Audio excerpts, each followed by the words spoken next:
بسم الله الرحمن الرحیم. السلام علیکم my dear students. نن که خیر مونږه د فرست ایئر د بایولوژي د فرست چپټر نه موږ مختلف ټیکنیک شروع کړل. په هغه کې نن یو بل ناشنا ټیکنیکس دی. دا هغه ټیکنیک نوم زموږ سره دی مایکرو ډایسیکشن.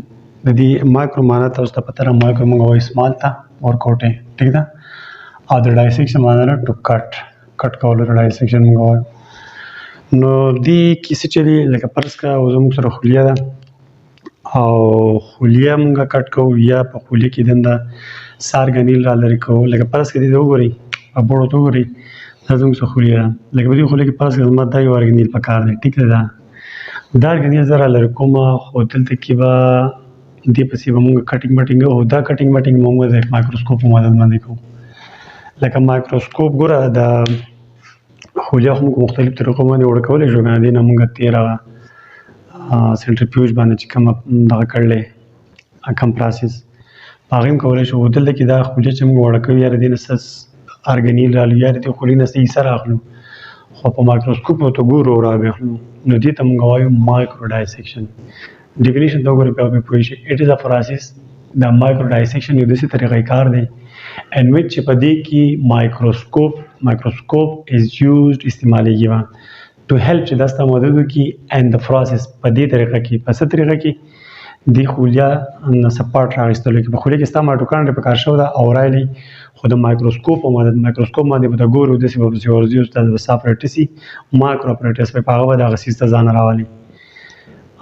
process of dissecting a cell or its organelle. یو خلیه ده په خلیه کې ارګنیل یا د دې خلیې څه حصه ستا په کار ده خو ګوره مین خبره به پکې یاد ساتئ چې ګوره د هیلپ مایکروسکوپ نو دې ته بیا موږ مایکرو ډایسیکشن وایو.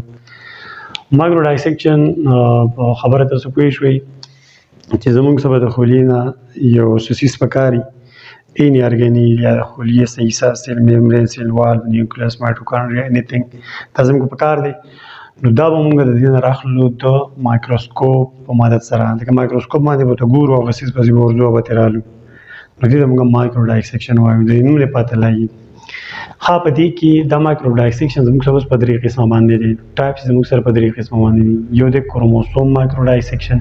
د کروموسوم مایکرو ډایسیکشن مقصد دا دی لکه فرض کا دا زموږ سره نیوکلیس شو دا زموږ سره خلیه ده ټیک ده او په دې خلیه کې تاسو دا هم پته ده چې دا مدې کې څه پروت دی په دې کې دنده پروت کروموسوم کنه په دې کې دا کروموسوم پراته دي. نو ته به اوس د مایکروسکوپ باندې به ګوري او په دې کې بس تاسو د سی فاین نیډل اپ کلاس ورکوټ شان د شیشې یو ستن ودنې کې وایي هغه به استعمالیږي او د هغې په مدد سره به د دې ډي ان اې نه یا د دې کروموسوم نه لږ حصه راواخلي. بس دې ته موږ کروموسوم مایکرو ډایسیکشن څه چل به وکړو چې خلیه ده په خلیه کې نیوکلیس دی په نیوکلیس کې کروموسوم دی که نه د کروموسوم نه د ورکوټې د شیشې ورکوټې شان نیډلې مایکرو نیډل ډېر زیات ورکوټې نیډلې هغه به یوز شي او د هغه په مدد سره به ته د دې کروموسوم نه لږ حصه ځان راواخلي. یو دا دی.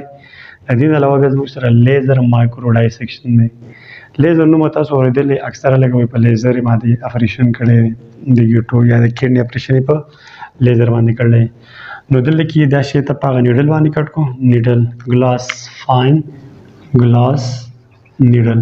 د دې نه علاوه دا ته په لیزر د لیزر مایکرو ډایسیکشن باندې هم پوه شو چې د دې نیډل په ځای موږ هغه لیزر استعمال کوو او لیزر پسې بیا 3 قسم زموږ سره لیزر کیپچر مایکرو ډایسیکشن. لیزر مایکروسکوپ مایکرو ډایسیکشن خو دلته پکې دا کیپچر ټکی اضافي راغی. کیپچر دا تصویر ایستلو ته موږ وایو کیپچر تصویر ایستلو ته. نو دلته به داسې شی چې کله ته په لیزر په مدد سره دا شی رادرې کړي نو دغه ټایم کې به دا ستاسو به یو څه سلایډ وغیرہ درې په هغې به دا واپس مطلب تصویر به د دې واخلي جوړ به کړي. دا مایټوکانډریا دا سلایډ دی دا مایټوکانډریا په دې باندې تصویر به د دې په دې جوړ کې په دې طریقه باندې د مایکروسکوپ په مدد سره. ګوره ټایپس یې درې دي کروموسوم مایکرو ډایسیکشن او لیزر مایکرو ډایسیکشن او لیزر کیپچر. په دې کیپچر ټکي تاسو پوه شوئ چې دا خو د شي کټ کو هسټري لپاره ودی لیدو خو دغه به اوس ځانله په هغه سلایډ باندې هغه تصویر به پرې جوړوئ. دا نو د عام لیزر مایکرو ډایسیکشن تا کټ کو ځانه د سټډي خبره ختم او د فیوچر لپاره ته اوس وی چې دا زه مطلب په مایکروسکوپ باندې بیا نور څوک دا تیار تصویر ګوري نو دغه بیا موږ لیزر کیپچر مایکرو ډایسیکشن وایو.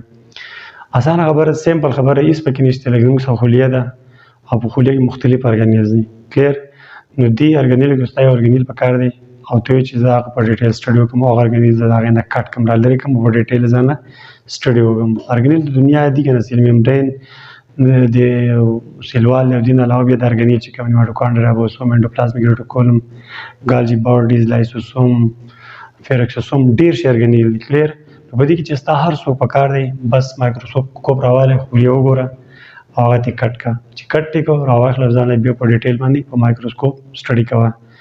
بیا په درې قسمه د ماته ستویل اوس دا چل دی چې لکه دا مونږه دا مایکرو ډایسیکشن ولیکو څه ضرورت دی دا خبره ډیټیل سټډي امپورټنس دې څه شي چې دا سیس په ډیټیل باندې سټډي کې ته لګا په دې خو لیکي کته دلته چې رایبوسوم ګرځي نو دا ته دلته په دومره په ډیټیل نشي کته د دې خو لینه بعد دا ته په مایکرو ډایسیکشن وکي د ځان د بار تر وسه ٹھیک ده او بل څه لیکي دا ځان په ډیټیل باندې سټډي کوي ډیټیل سټډي کې لپاره موږ مایکرو ډایسیکشن کوو.